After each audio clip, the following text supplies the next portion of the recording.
संसद का बजट सत्र आज से शुरू हो गया। विदेश मंत्री निर्मला सीतारमण संसद में आम बजट कल पेश करेंगी।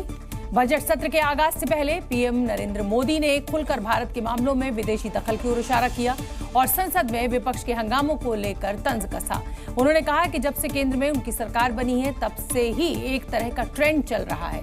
संसद सत्र से ठीक पहले विदेश से कोई न कोई ऐसी रिपोर्ट आ जाती है या कुछ ऐसा हो जाता है जिसे यहाँ विपक्ष लपक लेता है और फिर खूब हवा देता है। और प्रधानमंत्री नरेंद्र मोदी ने ये बातें बजट सत्र शुरू होने से ठीक पहले संसद परिसर में कही। उन्होंने कहा कि उनके पीएम कार्यकाल में ऐसा पहली बार हो रहा है जब सत्र में बाधा पहुंचाने के लिए कोई विदेशी साजिश नहीं हुई है। 2014 से लेकर अब तक शायद एक पहला पार्लियामेंट का सत्र है कि जिसके एक दो दिन पहले कोई विदेशी चिंगारी नहीं पड़ती है। दरअसल प्रधानमंत्री नरेंद्र मोदी का इशारा उन मुद्दों की तरफ था जिन्हें विदेश में संसद सत्र में बाधा पहुंचाने के लिए सत्र शुरू होने से पहले या सत्र के दौरान खूब उछाला गया था। विदेश में से आग लगाने की कोशिश रही हुई है 10 साल से, 14 से देख रहा हूं। हर सत्र के पहले शरारत करने के लिए लोग तैयार बैठते थे और यहाँ उसको हवा देने वालों की तो कमी नहीं है। बजट सत्र 2023 से पहले गुजरात दंगों पर बीबीसी की डॉक्यूमेंट्री रिलीज। बजट सत्र 2023 से पहले ही हिंडनबर्ग रिपोर्ट आई थी। वहीं बजट सत्र 2021 के दौरान किसान आंदोलन पर ग्रेटा थनबर्ग का बयान सुर्खियों में था। इसके अलावा मॉनसून सत्र 2021 के बीच में पेगासस रिपोर्ट भी आई थी। प्रधानमंत्री मोदी का बयान संसद सत्र से पहले आना संयोग नहीं प्रयोग की तरफ इशारा कर रहा था, जिसे विपक्ष ने खूब लपका और सदन में हंगामा किया। बीजेपी के कई नेता पहले भी संसद सत्र से ठीक पहले भारत में सनसनी फैलाने की कोशिश करती विदेशी रिपोर्ट्स की टाइमिंग पर सवाल उठा चुके हैं। संसद सत्र में राष्ट्रपति के अभिभाषण के बाद सोनिया गांधी ने राष्ट्रपति द्रौपदी मुर्मू को लेकर पुअर लेडी शब्द का इस्तेमाल किया, जिसके बाद बीजेपी ने सोनिया गांधी और कांग्रेस पार्टी को घेरा और जमकर हमला बोला। बजट सत्र के पहले दिन जैसे ही राष्ट्रपति द्रौपदी मुर्मू ने सदन में अपना भाषण खत्म किया तो विपक्ष दलों ने उनके भाषण को लेकर सरकार पर हमला बोल दिया। इस दौरान कांग्रेस नेता सोनिया गांधी और राहुल गांधी ने राष्ट्रपति द्रौपदी मुर्मू की शान में गुस्ताखी कर दी और ऐसा बयान दिया कि विवाद ही खड़ा हो गया।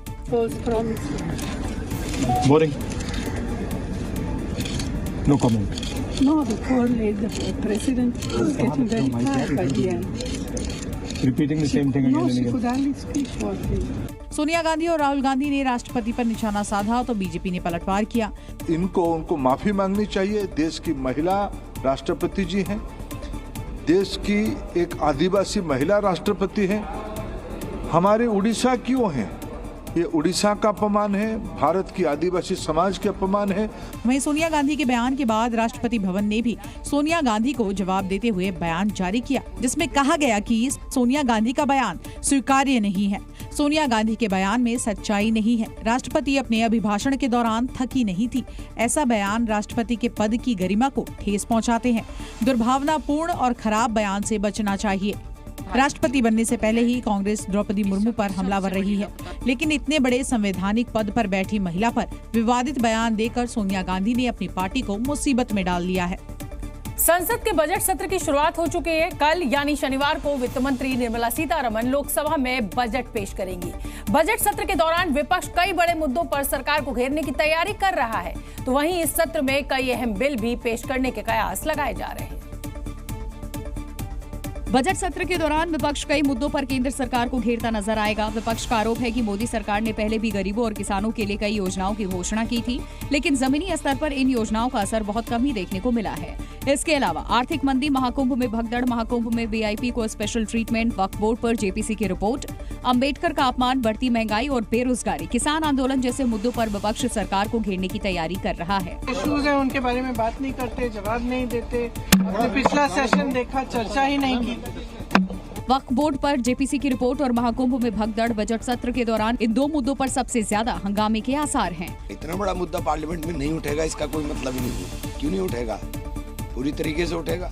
मोदी सरकार के तीसरे कार्यकाल का ये पहला पूर्ण बजट है और 2 कार्यकाल की तुलना में इस बार लोकसभा में बीजेपी के पास 240 ही सीटें हैं। ऐसे में विपक्ष मोदी सरकार पर दबाव बनाने में कोई कोर कसर नहीं छोड़ना चाहता।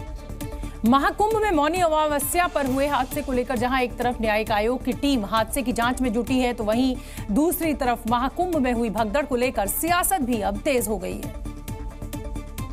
और समाजवादी पार्टी के अध्यक्ष अखिलेश यादव ने महाकुंभ हादसे में साजिश से इनकार करते हुए इसे योगी सरकार की नाकामी करार दिया। साजिश नहीं है, सरकार अपनी नाकामी छिपा रही है और सबसे बड़ी बात है जो अभी भी लोग फंसे हैं सड़कों पर, उनका इंतजाम करें, डीजल पेट्रोल का इंतजाम करें, उन्हें सुरक्षित पहुंचाने का इंतजाम करें।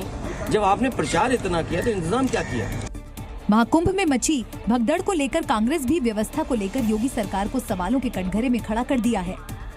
बड़ी देर कर दी आते आते। जब एक वीआईपी घाट अरैल में बना हुआ है तो लोग जाते उधर से नहा के चले जाते। ये जो हमारे बड़े बड़े नेता भाजपा के मंत्रीगण थे, बहुत बड़े, वो जिस तरीके से नहाने के बाद एक आश्रम दूसरा आश्रम, एक अखाड़ा दूसरा अखाड़ा जाके घंटों दर्शनार्थियों को रोक रहे थे। वहीं बीजेपी विपक्ष पर सियासी फायदे के लिए महाकुंभ हादसे पर हल्ला मचाने का आरोप लगा रही है। महाकुंभ में मौनी अमावस्या पर दूसरे अमृत स्नान के दिन मची भगदड़ की जांच अब शुरू हो गई है। जांच आयोग के 3 सदस्यों की टीम ने प्रयागराज पहुंचकर अपना काम भी शुरू कर दिया है।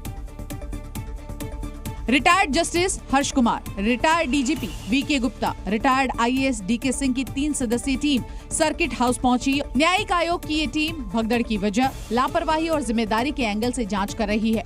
कारण क्या है उसके और आगे ना हो, ये 2 कारण मुख्य हैं। क्या सुझाव ताकि भी चिन्हित किए जाएंगे? जी, जो जिम्मेदार अफसर हैं, हाँ सब देखना होगा। सर्किट हाउस से भगदड़ के बारे में जानकारी के बाद न्यायिक जांच की टीम संगम नोज पर पहुंची और घटनास्थल का मुआयना किया। इस दौरान डीआईजी वैभव कृष्ण और मेला अधिकारी ने टीम को हादसे के बारे में बताया। न्यायिक आयोग की टीम घायलों और डॉक्टर्स का बयान लेने के लिए स्वरूप रानी अस्पताल भी पहुंची। महाकुंभ में भगदड़ का मामला अब इलाहाबाद हाईकोर्ट तक पहुंच गया है। हादसे की सीबीआई जांच की मांग को लेकर एक पिटीशन भी दाखिल की गई है, जिसमें अफवाह फैलाकर हादसा करवाने का जिक्र है। वहीं महाकुंभ में भगदड़ जैसे हालात दोबारा न बने, इसके लिए मुख्यमंत्री योगी आदित्यनाथ ने निगरानी की कमान अपने हाथों में ले ली है। सीएम योगी ने प्रयागराज महाकुंभ का हवाई सर्वे किया, महाकुंभ की व्यवस्थाओं को भी देखा।